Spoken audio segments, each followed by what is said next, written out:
Hey, Blue Table fans.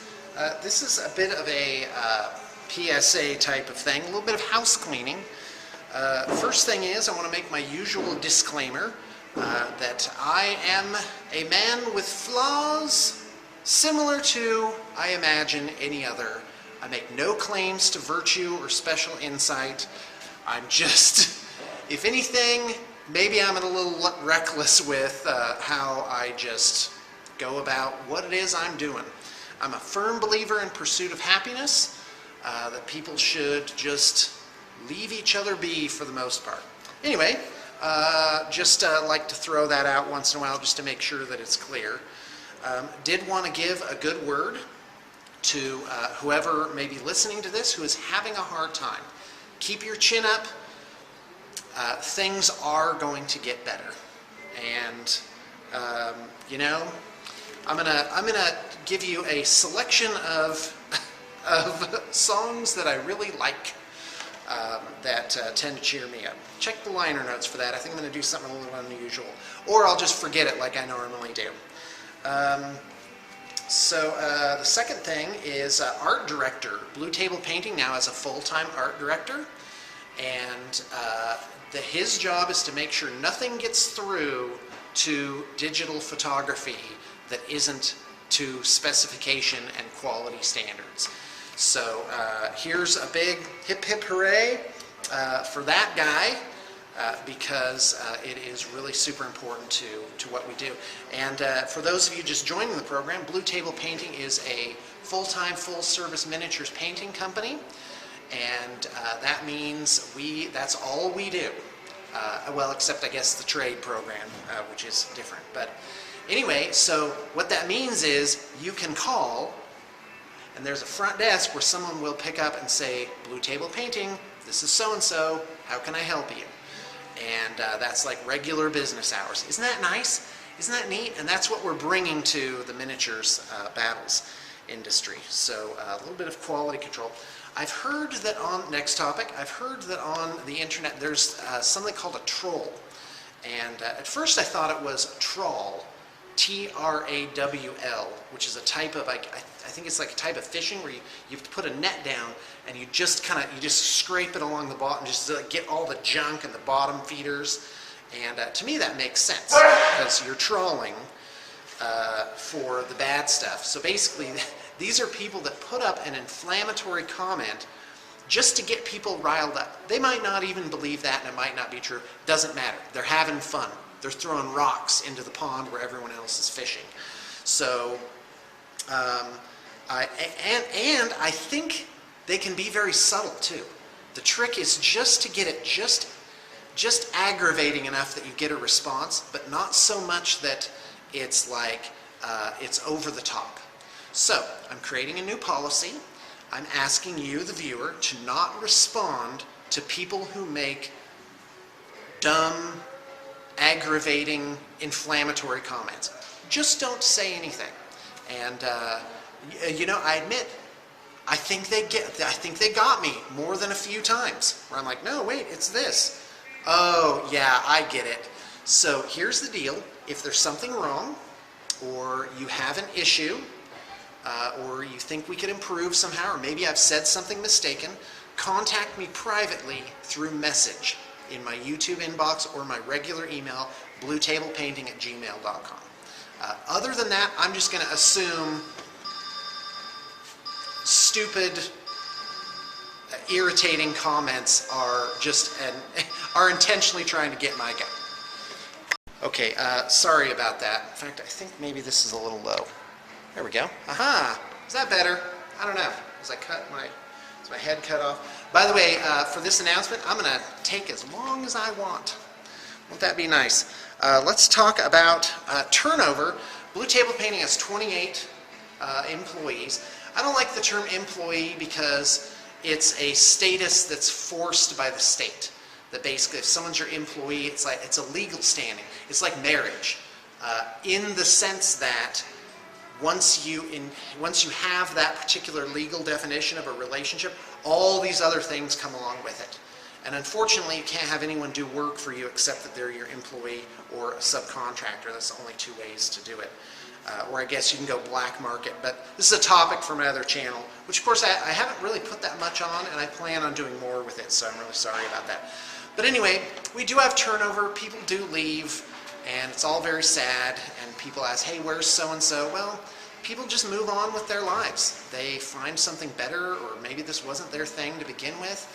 And the fact is, in this industry, all I've been able to do so far is make this into a low-income, steady job, and to be a miniatures painting artist in this sort of environment. So I brought some more security, but there's that. So anyway, so we have had some people leave recently, and I usually don't talk about it. I don't make it into an announcement.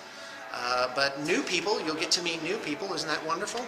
So, and that's something I've had to learn owning the company is, yeah, you just have to let go, and you know, not worry about it so much.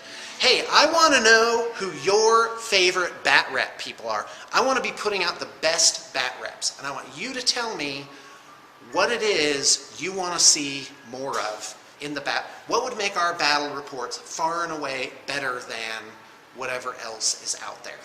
And yeah, I'm interested to know, because we have people working on it.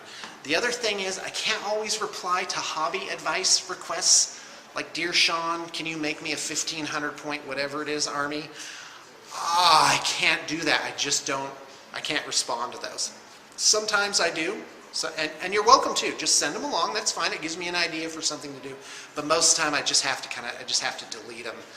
And someone might say, you know, how do you play such and such army? Give me some strategies. So I go on Google, type in such and such strategies, take the first link that looks good, and send it to them. And really, you can just look that up for yourself. But don't let that stop you. It's okay to make requests. I do read almost every email that comes through. And I think that is it for the PSAs. Oh, that's the other thing. See, I don't like talking about negative topics, but poaching.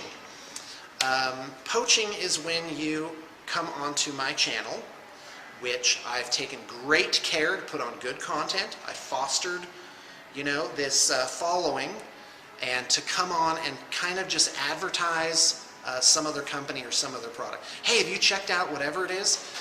Oh, please don't do that. Now, I'm not averse to it. My whole philosophy is cast your bread on the waters, do good things come back, the galaxy is full of atoms type of thing. But I do like permission is really a big difference. It's the difference between giving and stealing. And I'm not saying you're stealing if you advertise something on my YouTube channel by making a comment. I'm just saying it'd be nice if you contacted me first and said, you know, I like to do it in a more like standardized way.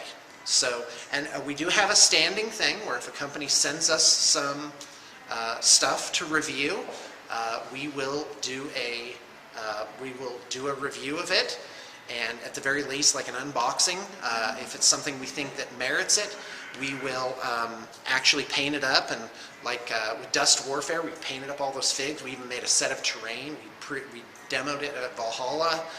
And so I'm encouraging companies and individuals to send me those types of things so we can take a look at them.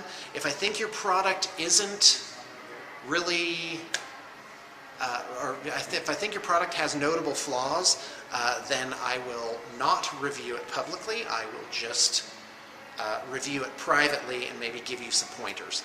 And and I do it that way because I want companies and individuals that take advantage of this to feel comfortable doing it, that I won't actually end up hurting them. And so there is a trade-off. You know, technically I should just, you know, say, oh no, this is awful, I'm warning people away from it. But I don't know, that's just not really my speed. I would prefer to accentuate the positive and ignore the negative. And let me tell you, you will save yourself a lot of grief and a lot of misspent energy in life doing that. Just, you know, what is the positive thing that I want to accomplish? and that will just naturally push out the thing that you don't want, whatever it is. So again, a word of encouragement to whoever's having a hard time right now. Just keep plugging along. Life does get better. Things do change. There are lessons, even when things are bad, there's lessons to be learned. And later on, I know it sounds cliche, but later on you really do treasure those experiences. And right now, I highly, for example, I highly value growing up poor. And I'm not saying there's a virtue to that necessarily. I'm just saying that hard times did give me sort of a foundation and a motivation to move forward. And boy, same thing applies to girls.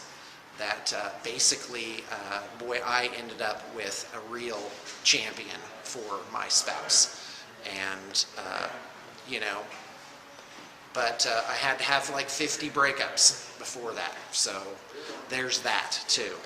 So anyway, all right, well, I think I've run out of steam. I think that's my tagline for these rambling business house cleaning / public service announcement videos. Yeah, that's it. Oh yeah, so don't forget to tell me how you want your bat wraps. Oh, there is one other thing I wanted to talk about. I didn't run out of steam.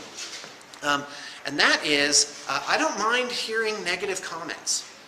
Just be polite. I'd prefer them to be private. I'd prefer them to be done privately. Because again, I can't tell if I'm being trolled.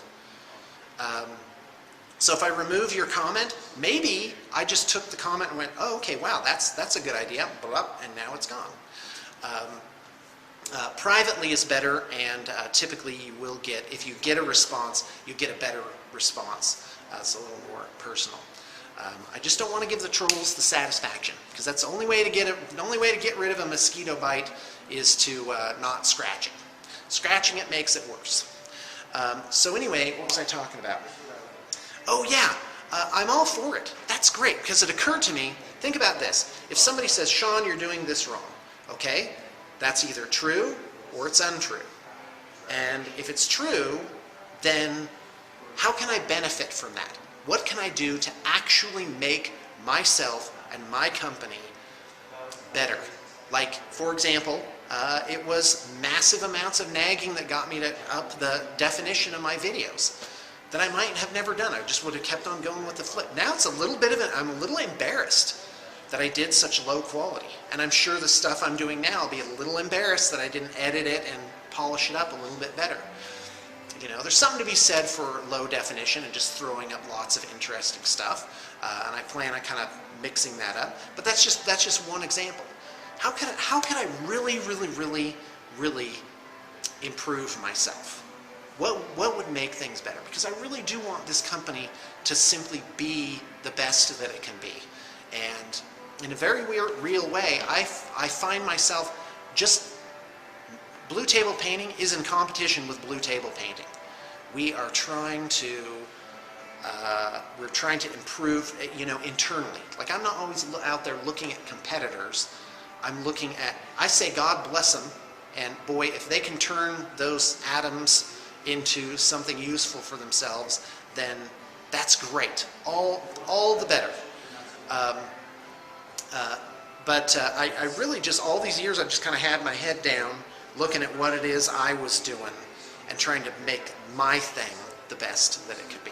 So anyway, yeah, I love constructive criticism, and I just am willing to, yeah, it's either, you know, it's true or it's not true. And if it's true, you can either benefit from it or you can't benefit from it. So, all right, now I'm really out. Shockwave of happiness. Hey there.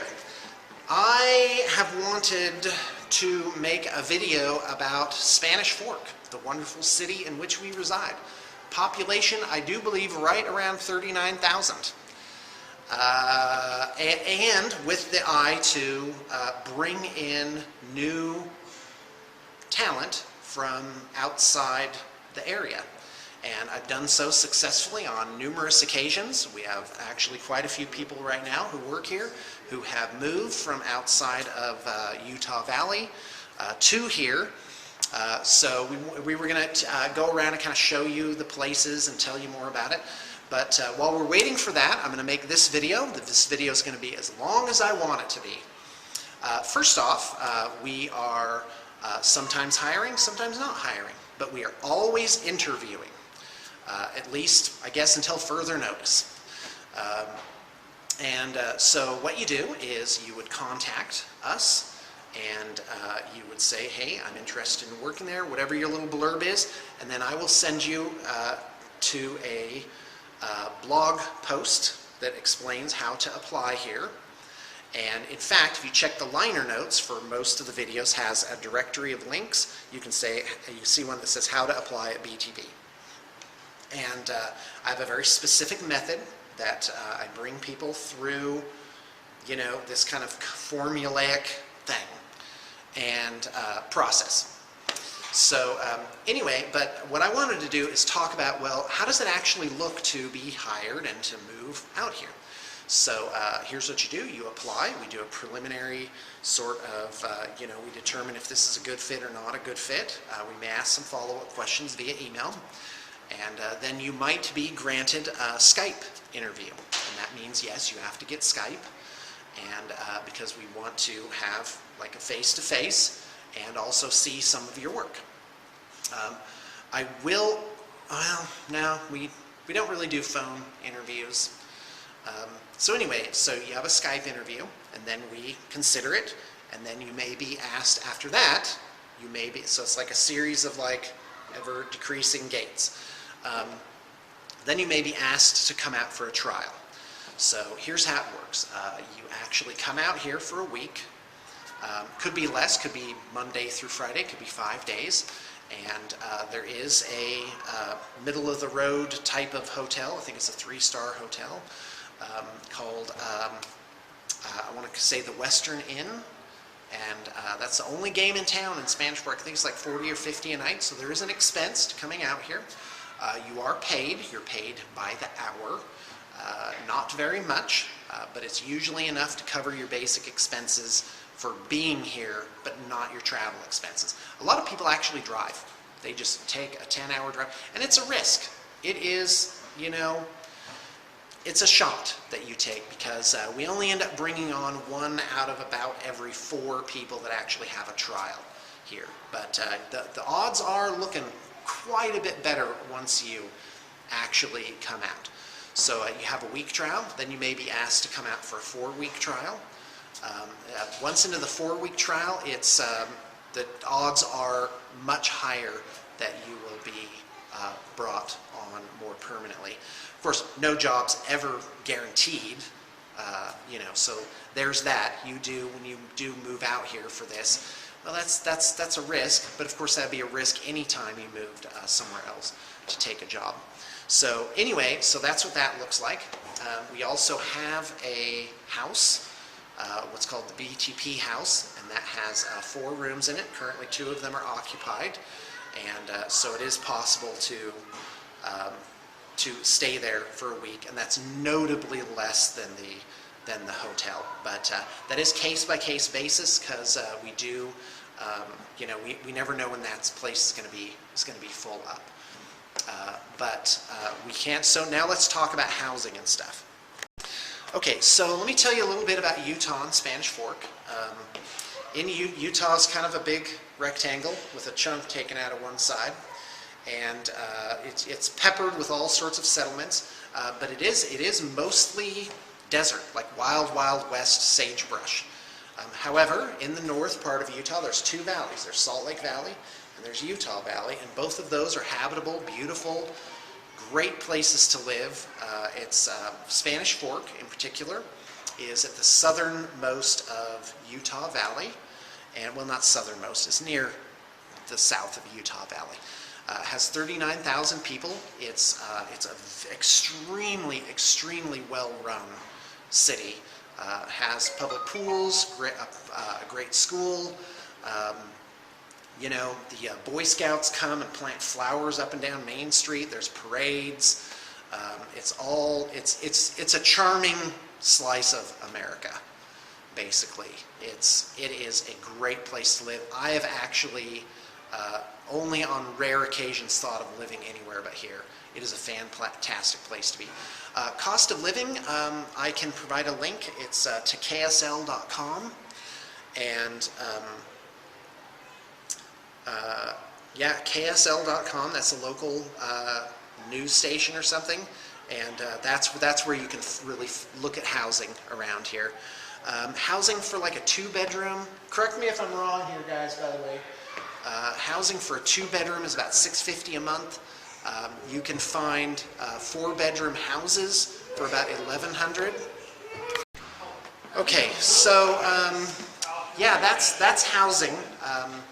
We can definitely help you, find a place, accommodations, provide some material support. We don't pay for moving expenses. We don't pay to, get you set up here, but we can provide some logistical support in actually doing that and getting through to the point where you can put down the money on your own place.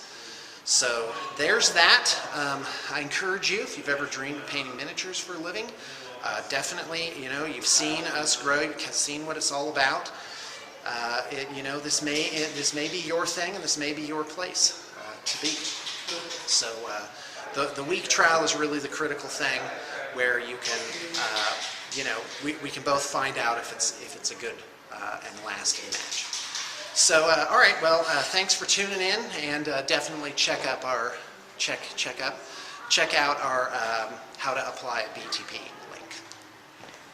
Oh, one final note, which is it's also a really good place to settle down.